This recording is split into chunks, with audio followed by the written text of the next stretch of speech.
Hello everyone, my name is Mirna and on behalf of the Mindalia TV team, we want to welcome you to Mindalia live streaming, where thousands of people around the world gather to see the lectures and interviews organized by Mindalia TV. Today with us, Angel Ribo, CEO, consultant, TVO host, international public speaker, and president of the Wisdom for Kids Foundation, is bringing us again Juliana Klinkert. Juliana is a spiritual coach and a meditation teacher. She works mainly in dealing with daily stress and also focuses on people serving home confinement sentences and women who have suffered domestic violence. Also with us, Cynthia Ruiz. She's going to be sharing a beautiful story with us. But before going with them, we want to remind you, Mindalia TV is a non-profit organization. Our only mission is to share information that can help raise the level of consciousness around the world, and you can help us. How? Subscribing to our channel, liking this video, or leaving us a comment down below, a positive, beautiful comment. You can also share this video with someone that you know that can benefit from the content we're going to be talking about today. Also, we want to remind you that while we are live streaming, we have the active chat. It's a great tool for you to interact with our guest today. You can use it. Just please remember the format. Use the word question in caps and then the question that you have. Last but not least, Mindalia TV, it's live every weekday in Spanish, Portuguese, and English. So if you know the languages, you're more than welcome to visit our different platforms. And if you have something interesting that you would like to share with the Mindalia TV community, just refer to the link just above my head here in the screen. It's going to say collaborate with Mindalia. There you're going to find a link that will take you to a form that you can fill out. Our team will contact you, and it could be you, just like Juliana and Cynthia, working with us, spreading a beautiful message to the world. Without further delay, I am going to be leaving you with Juliana, Cynthia, and Angel. Guys, welcome. The screen is yours. Thank you. Thank you, Mirna. Welcome back, Juliana, and thank you for being here. And obviously, Cynthia, it's a blessing to have you among us today. Thank you so much. Well, I just have to say it's an honor and privilege to be here. And thank you for all the work that you do. I really believe that it's so important for all of us to come together at this time on this planet. We all need to work together and connect to raise the consciousness. So thank you so much for the amazing work that you guys do. Thank you. Thank you. We try to do our best. Excuse me, Juliana, go ahead. And thank you again as well, Cynthia, for opening your space, your heart, your story, because I know you have a lot to say today to the audience of Mindalia. So I'm so happy to be sharing this space with both of you guys. Thank you so much. Excellent. So let's start. I mean, we cannot start the conversation with more expectations than these ones, Cynthia. So, why do you think your story can help so many people?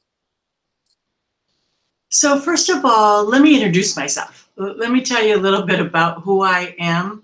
So I am an author. I've written 2 books. I'm working on my 3rd one. I'm a professor. I'm an inspirational speaker. I'm an LA City Commissioner. I actually have the responsibility of overseeing the city's pension fund. I'm the first Latina to be president of the city's pension fund, which right now we're at about $17 billion. I'm a mom. But most importantly, I am a spiritual being having a human experience. So one of the reasons Juliana invited me on is me and some friends got together and we're starting a movement. It's called the Yo También Healing Movement.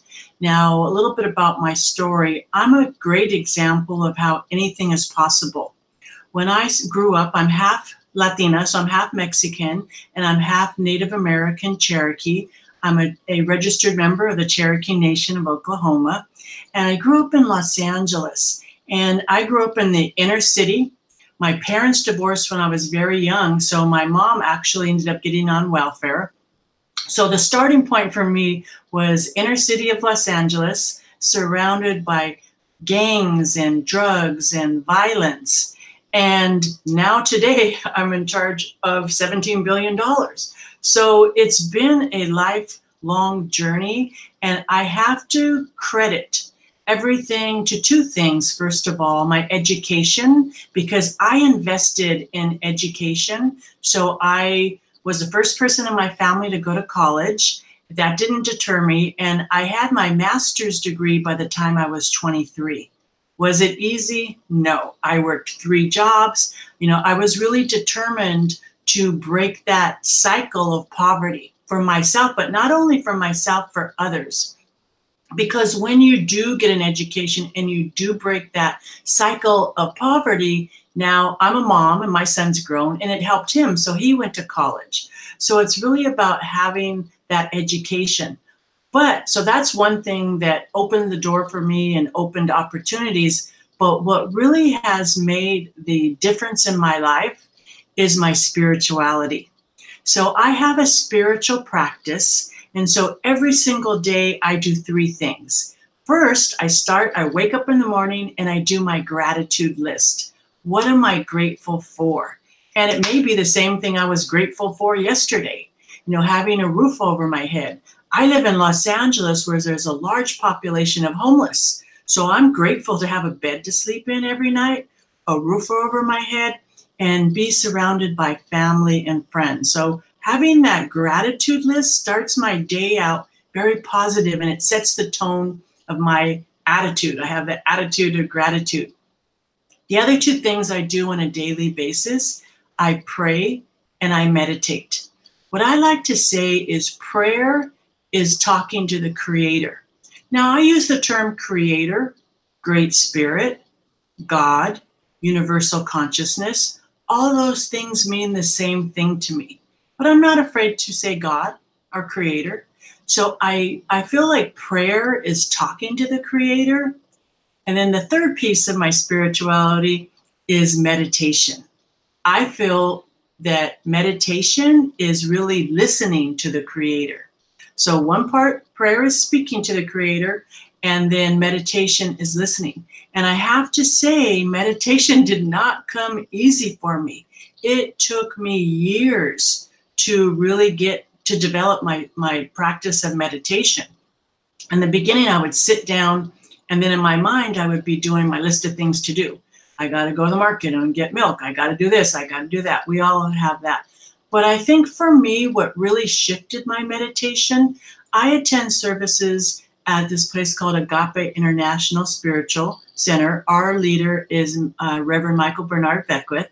And I took a meditation class with him, and everything clicked. It's, you know, when you have one of those moments that it clicks. So what I learned from him about meditation is when you're sitting there and you hear a sound, you hear something outside, the lawnmower going on the neighbor's, lawnmower. Instead of sitting there and focusing on it and giving attention to that, because our attention is energy, don't give it any energy, acknowledge it, and then just let it float away. And once I was able to do that, then I have been really able to develop my meditation practice. A few years ago, I actually spent a week with Deepak Chopra and at his center, and there we were meditating up to 3 hours a day. Well, when I started, I could only meditate 5 minutes, and I got up to the point where through Deepak's help, I was able to meditate up to 3 hours a day. So having that spiritual practice in my life, and it's practice because you have to practice all the time, has really just shifted me and allowed me to turn around and give back to so many others. So the Yo También Healing Movement is about helping the Latino community heal from sexual trauma. So I do a lot of amazing stuff in my life, but I've overcome a lot. When I was 17 years old, I was violently raped. And the person that raped me told me, if you tell anybody, I will kill you. And I believed him. I mean, I was young, 17 years old. I already lived out on my own, away from my parents. And I carried that fear with me. I was walking around on the outside. I looked happy and I was successful. I jumped into college. But inside, I had this fear of not feeling safe. So what I did is I married the first guy that came along. to make me feel safe, or so I thought. Well, I ended up in a physically abusive relationship. So not only did I have the sexual trauma, then I had the trauma of being in a physically abusive marriage. And I'm embarrassed to say I stayed in that marriage for 13 years. So I've overcome so much in my life. So now I'm on a mission to help other people. So when these women come to you, probably in not the best circumstances, what's the first thing that they are looking for? Well, I think the first thing, and I have developed steps of healing, the first thing is really just acknowledging that it happened. Because in my case, and many other cases, what we do with trauma like that, we bury it. You know, our self-defense mechanism is to bury it because it's so painful. You don't want to feel that pain. So you bury the emotional feelings around it, because all feelings have energy. So you take that energy and bury it. And when you don't work through and heal, that energy can manifest itself into physical ailments. People get stomach problems. People, get all cancer. They get all this stuff if you don't work through that negative energy. For me, that emotions associated with fear and anger and all this other stuff. So I was able to work through it. So the first thing I tell people, say it out loud. It could be by yourself, just the act of saying it, or with people that you trust, family members, and sometimes they can't trust their family because in the Latino community, we don't know what the statistics are for people that are sexually traumatized, and it happens to men as well as women. But what we do know in the United States, the national statistics are 1 out of every 5 women will be sexually traumatized in her life. So in the Latino community, I believe that those statistics are higher. Now, in my Native American community, it's 1 out of every 2. 50% of Native American women will be sexually and physically abused in their life. Now, that's a whole other story because they have historical trauma that they're dealing with. So once you just say it out loud, that kind of gives you a sense of freedom. And what we really want to do is start the discussion, because in the Latino community, nobody talks about it. It's to the point where it happens so much, but nobody talks about it. It's a secret. So because of that secret, we're very complacent and almost accept it because we don't do anything about it. So the first step is just starting that conversation and accepting that it even happened. Wow, there's so much to digest. Those numbers are so revealing.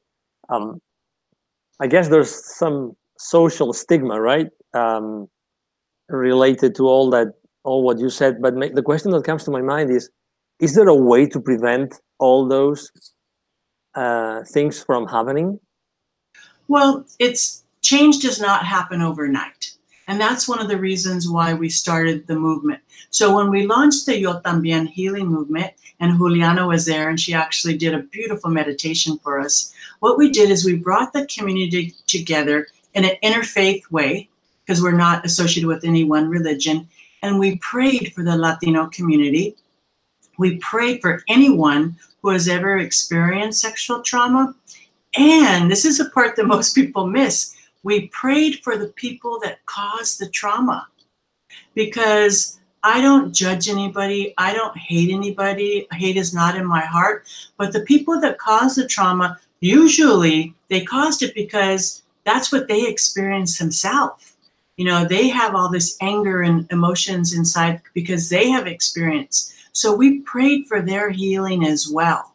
So I believe that it's not going to happen overnight because it's something that's really ingrained in the Latino community. But if we start the discussion, if we start the healing, my dream is that in a couple generations, we will be healed as a culture. Yes, and speaking of Juliana, maybe would you mind sharing with us, what your experience has been with this amazing journey that you and Cynthia have been doing together? Yeah, and there is something very beautiful in what Cynthia is saying, and is that the healing starts when we are able to speak out loud. So once we start creating all these groups, once we start talking about this movement, people feel that they have a hand and they are not the only ones sitting down with the suffering. So having all these programs together help people to say, okay, I can do something different. I cannot bury my suffering, as Cynthia is saying.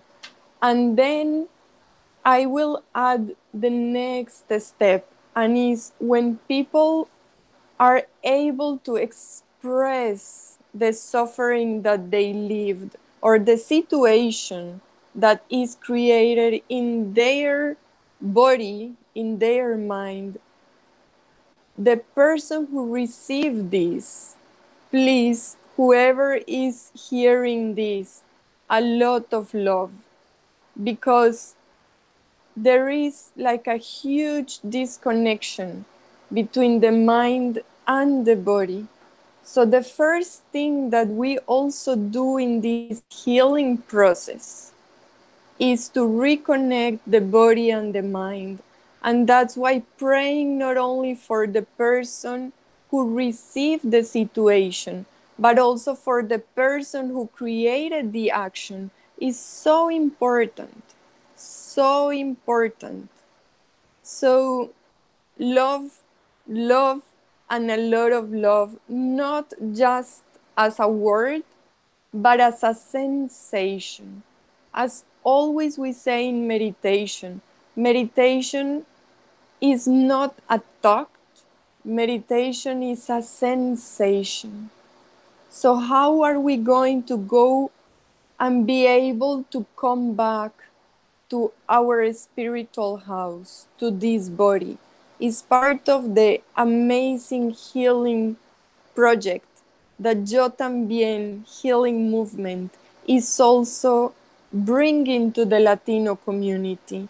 Because yes, we are in a culture that is better not to speak out loud, or is better to say a little bit of jokes, but we are also human beings, so we need also support.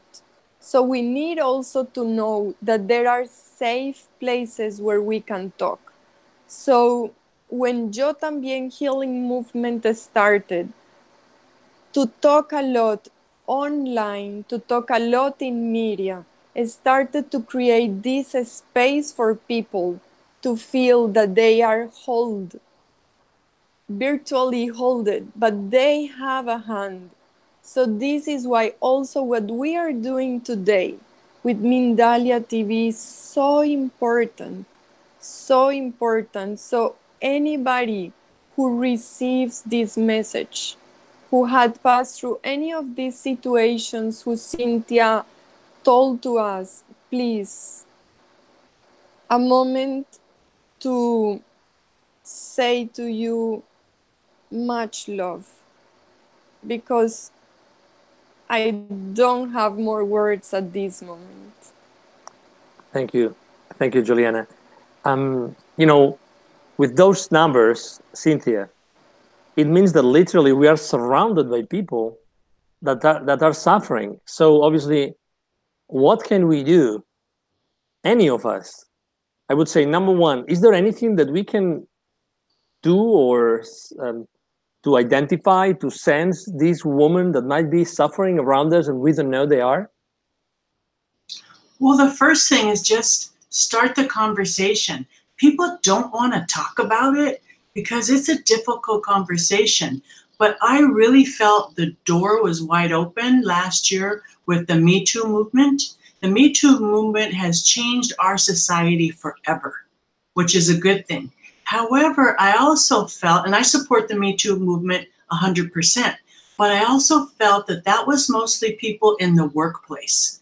Most of the sexual trauma for Latinos happens in the home. It happens in the home, and it happens before you're 18. So one of the reasons why it's so difficult to talk about is the women for a minute, I'm going to talk about the women for a minute, are sexually traumatized by somebody they know. It could be a family member. It could be a stepfather, a grandfather, a cousin, an uncle, a family friend. And so it's more complicated than just leaving your job. In the Me Too movement, you can quit your job if you don't like what's happening. When you're young and living at home, you can't, nobody wants to say anything because nobody wants to get their relative or family friend in trouble. And the idea that that person may go to jail is, nobody wants to talk about that or do that. So it's very complicated. So it's really about people going and sharing their story, because when I share my story, I get a story back. People are like, oh, and so I think for me, the reason I share my story, number one, I'm happy that I've healed, but by sharing my story, I want people to know that they're not alone, because it's a very lonely process when you have that secret that you've buried and you don't talk to anybody. You're suffering in silence, and nobody should suffer in silence. So it's as uncomfortable it is. We've been having conversations. We've been having a lot of media. And the next step for the Yo También healing movement, we're actually working on a book. 10 women are coming together, and it just happens to be all women. Again, I acknowledge that men get sexually traumatized as well. But we're coming together. It's called Yo También, Stories of Healing and Hope. We're trying to get people out of the victim state, because it doesn't do you any good to stay in the victim mode. We want you to start your healing process. So we're hoping that by 10 women sharing their stories of how they healed, people can read that and say, okay, first of all, I'm not alone. And they find something in the book that can help them, because healing's not a one-size-fits-all, because human behavior is not a one-size-fits-all. So it's about talking about it, seeing how other people heal, and being supportive of the people that have experienced it. And let me talk about the men for a minute, because the sad statistics is, in the United States, many men of color go to prison. And when they're in prison, a lot of times they experience sexual trauma in prison. So it's not a male or female thing. It's about, if you have experienced that, it's about how do you heal. And then the bigger picture is, as a society, how do we heal to make sure that this is not something that people are going to be talking about in a few generations from now. Let me picture a specific situation, because I would really like to make a difference with this interview. Let's say through love, we get to know a story from someone who is really close or works with us or is a friend of us, or we go to church together, and she confides that, unfortunately, that she's been suffering for a while, for a long time. Besides giving her our support, our love, our understanding, do we have to speak up? If we don't speak up, are we actually doing something wrong from a legal perspective? Because I guess people are also afraid of speaking up because they don't know what the legal issues or implications can be. Could you clarify that a little bit, please, Cynthia? Well, with our movement, we're not about putting the perpetrators in jail, because that's really, what does that really solve? So when we have a Facebook page and we have people share their stories, and we don't even want to name that person, because that's not, again, we're getting people out of the victim state and they're healing themselves. Now, in terms of, as far as I know what the legality is, it usually refers to minors. If they're in a position where they're in harm, then you're supposed to report it. But a lot of times it's just really about family and friends and really guiding that person, because a lot of times the people, the first step, if they admit it, they just want somebody to listen to them. And for me, the next step is working on forgiveness. Now, forgiveness has two parts to it. Forgiveness, obviously, you forgive the person that's caused the trauma, but there's also an element of self-forgiveness, because the person that experiences sexual trauma, they're carrying around shame. They're carrying around guilt. They're carrying around all this stuff. And a lot of times, especially if they're younger, they feel that they did something to bring that upon themselves, which we know is not true. So it's helping them and working with them in forgiveness. There are, sexual assault hotlines. There are different places to go, but it's just they need to feel love, and they need to feel that it's okay to talk about it. And again, to me, by putting that perpetrator in jail, what does that solve? I mean, obviously, we want that person to acknowledge their actions, but they may never. And sometimes people really are angry with their family too, because I've heard situations where, say, for example, your stepfather sexually traumatizes you, and you blame your mom for not protecting you. So this is it's like an onion. You peel it back, and there's so many layers. But, again, the first thing is just admitting it and letting them know that they're not alone. They don't have to suffer in silence. Extraordinary. Could you please share with us what is the easiest way to get in contact with your movement, please, Cynthia? Absolutely. So we're going very strong on Facebook. So it's at Yo Tambien Healing. Just Google that and it comes up. We also have a Gmail account. So it's Yo Tambien Healing at Gmail. They're happy, feel free to reach out to us and really stay connected. After the book, our next step in Los Angeles, what we're going to be doing is bringing a resource fair together. So we have some great partners. We're partnering with some amazing people to bring the resources and anybody that's experienced a sexual trauma together free of cost to everyone, so we can start providing those resources so people have somewhere to turn and have somewhere to go to start their healing, because it's all about healing, not being stuck in the victim mode. Exactly. Okay, so we're going to go to the questions from the audience. I don't know, Juliana, if you would like to add something else before we go there. I think the questions are very important, and they give to us like an amazing space as well to keep talking to the audience. So I'm happy to continue to the questions, and Cynthia and me, we will express whatever we feel that it's important for that question. Thank you. Thank you very much. So let's go to the first question.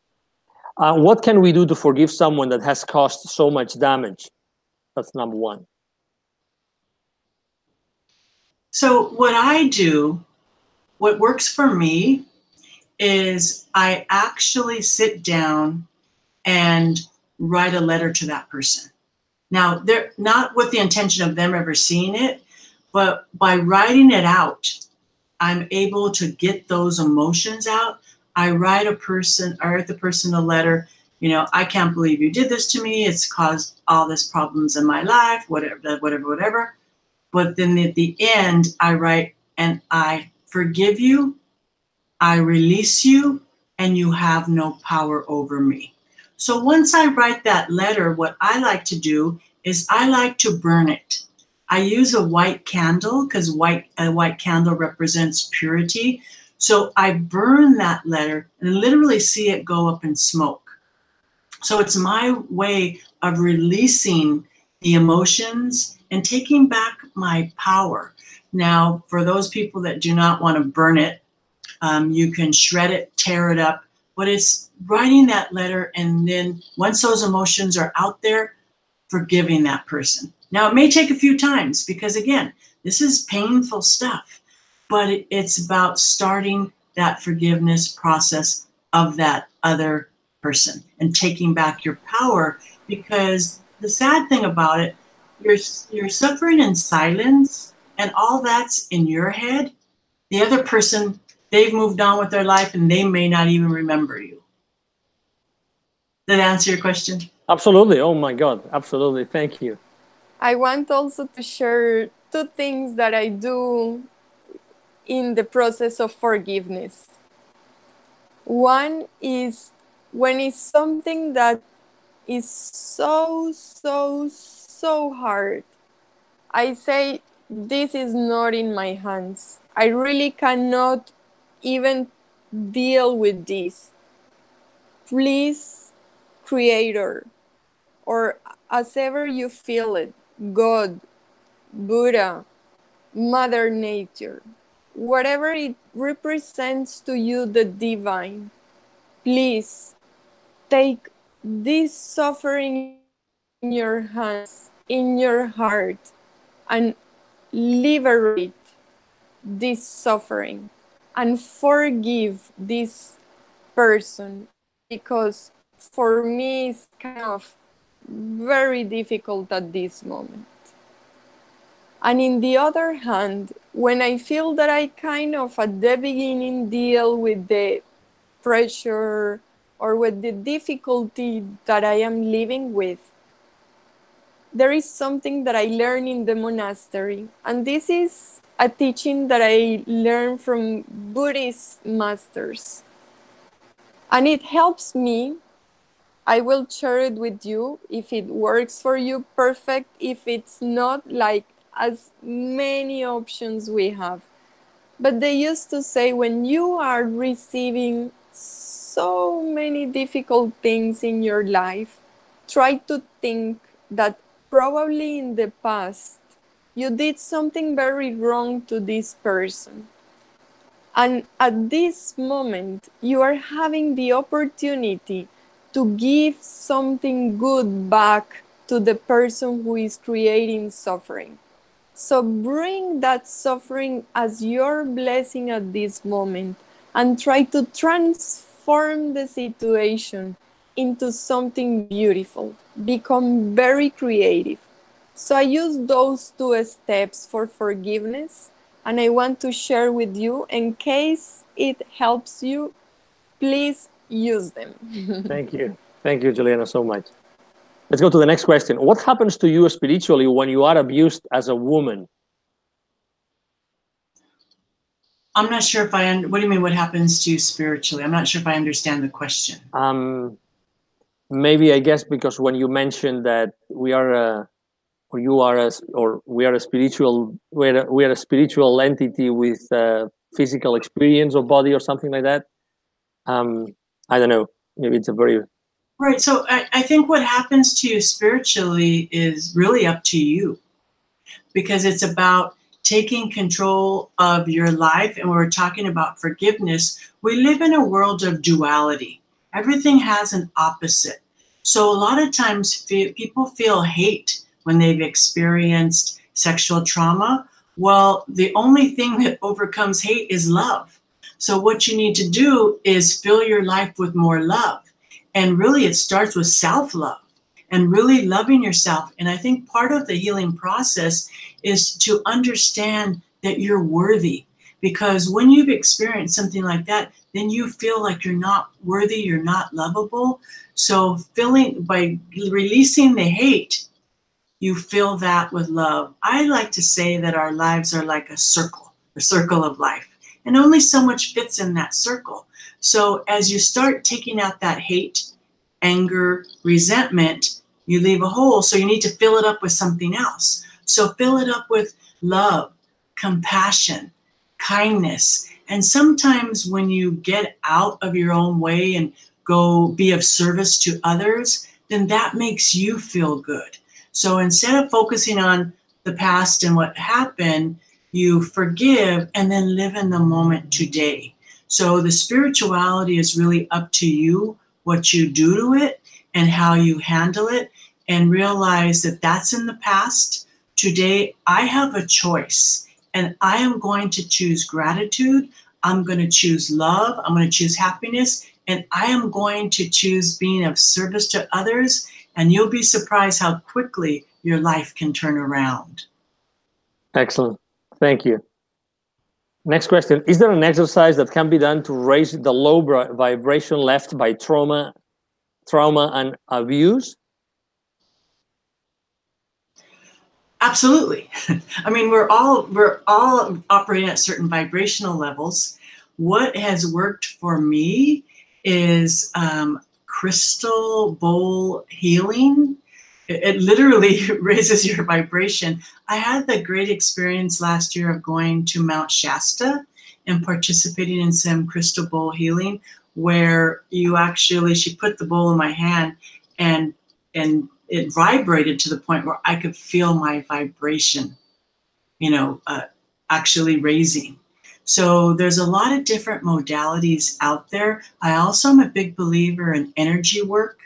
I have a lot of friends that are shamans. I have a lot of friends that are energy workers, Reiki masters. So there's a lot of different modalities out there that I believe can raise your frequency. So it's about seeking to find out what works for you. Juliana, did you want to add anything? Yes, totally aligned with what Cynthia is saying. We are beings made of elements. This human body, it's a compound of different elements. So anytime we want to go back to feel aligned, we can go to the nature. For me, this is the best medicine. Get in touch deeply with the nature.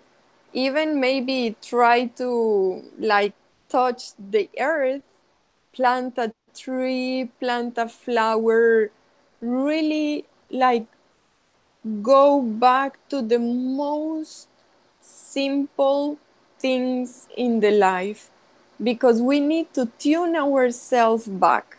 And how do we tune ourselves back? With the elements of the nature. So try all the elements of the nature, because one of them will totally like connect you back to whom you are, to your true light inside.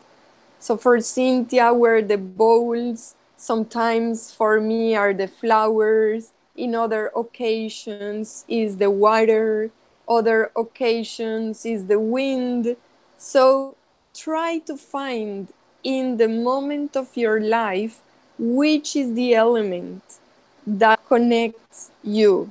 But in order to do that, you need to go to the nature. Excellent. And go with someone who allows you to take care of the nature, to receive the nature as the healer. So if I might add, I agree 100%. You know, the healing powers of Mother Nature. For example, from my Native American side, we really believe in the healing element of water. So that's why you go to the ocean and cleanse. You can go to a stream and really, so there's actually ceremony that we have, water ceremonies, that when you go to a stream and then really you're pouring the water over you. And the thinking behind that is, as you pour the water over you, you let the water basically take away any of your worries, problems. So water can be very cleansing. If you don't live next to an ocean like we do, or a river, get into the shower and just let that water run over your body and just say, I release the problems. I release any negative emotions, because power of water. And that's why it feels so good the day after it rains. You know, it rains and then the next day it's so beautiful, because Mother Nature has cleansed the earth for us. So I agree with Juliana. Mother Earth, Mother Nature has some powerful healing in her. Excellent. Last question. What can you recommend to show support and love to abused people without patronizing or making them feel we pity them? You listen. Be a good listener. Be a good friend and listen to them. You don't have to fix them, because I think, you know, people want to get in there and fix you. But it's sometimes they just need somebody to listen. They need the empathy. They need the compassion. And most of all, they need that unconditional love and support to know that they're okay and it will be okay. Excellent. Could you please repeat, before we go, could you please repeat the, you know, where and how can we find you online? So if anybody needs help today or just wants more information to support more people, it's easy for them to contact you, please. Absolutely. So come to our Facebook page at Yo Tambien Healing, or you can email us at yotambienhealing@gmail.com. For me personally, you can visit my website, which is Cynthia, Cynthia, my middle initial M, Ruiz, Ruiz.com. Excellent. Very well. Thank you. Juliana, I know that our audience knows you very well, but would you mind repeating your, you know, where can we find you online? Yes, so you can find me online also in my website, julianaklinkert.com, or in my Instagram, jklinkert. So these are like the best ways to reach me out. Also Mindalia TV, but through the website you will find all the other social media for me. Excellent. Well, obviously, from the bottom of our heart, ourselves, our founders, Yes. thank you very much, Cynthia, for everything that you do. It's incredible. It's amazing. We are fascinated. Consider this your home, and anything we can do for you or for a movement, please consider us your voice moving forward relentlessly. Okay, relentlessly. Well, I just want to say I appreciate the opportunity. I support all the great work that you're doing. And I just want to say thank you from the bottom of my heart. Thank you so much. And Juliana, we are thrilled by, by you bringing Cynthia today, definitely. Course. So, thank you very much. And again, this is Angel Rebo. Thank you, everybody on Mindalia TV for being with us today. We are sure that you have enjoyed the conversation with Cynthia, with Juliana. And as usual, see you soon. Have a good night. Bye-bye.